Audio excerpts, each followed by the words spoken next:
Chief's Convenience. If you can't find what you want, let us know and we'll get it.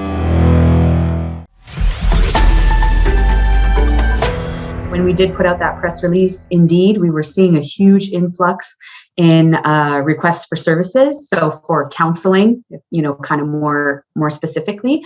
So people were, calling in for a whole slew of reasons, right? Folks were feeling a lot more anxious.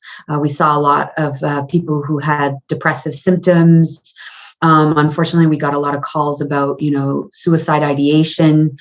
As well as folks who were struggling with their recovery journey. And isolation doesn't really help with mental health or mental, emotional, and spiritual health because for that, connection is the correction. Also, I think November is really, again, when we kind of started seeing some of those effects. And so indeed, we did have to implement a wait list, which we do still have today. We're constantly reaching out to service providers because just so that people get a bit of an idea, when you come to KSCS and request counseling, ideally we can match you up with a counselor that works here at KSCS, right? So a support counselor, but we only have a certain number of those. And some people actually rather see an outside service provider that would be funded through non-insured health benefits.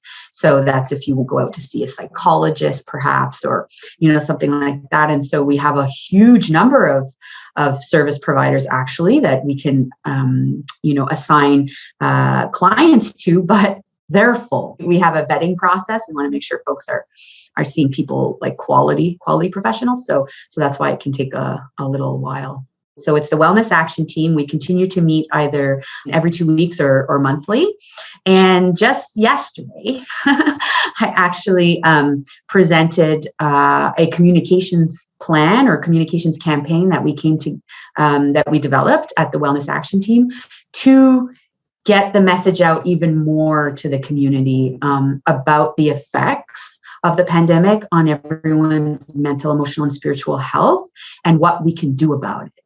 So we want to name how people might be feeling right now or trends that we're seeing. We want to normalize it. Well, we're hoping to, teach people mental, emotional, and spiritual health and safety practices that, that people can do that come as naturally to them as masking and washing your hands, as an example, just so that, we can focus not less on the physical, but just as much on the other aspects as well. In the meantime, we also have a lot of other services, right? Like I know folks are not always big on groups, but it is a really good way to access services. When you sit with folks who might be experiencing something similar, doesn't always have to be exactly the same, but similar, I think people feel a lot of comfort in that, just to be like, oh, wow, I didn't know that person was also like struggling, and then to be able to share tips amongst themselves too, like, hey, I did this and that was really helpful, or I tried this with my child, or,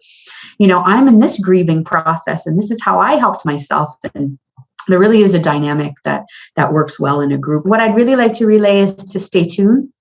We really do have a really good communications plan prepped. We want to hear from people. We are going to be having some kind of needs assessment or like survey types things just to make sure that we're actually meeting the needs of the community. And so I would encourage people, of course, to participate in that so that we can make sure that we adapt our messaging and our service delivery to the needs of the community.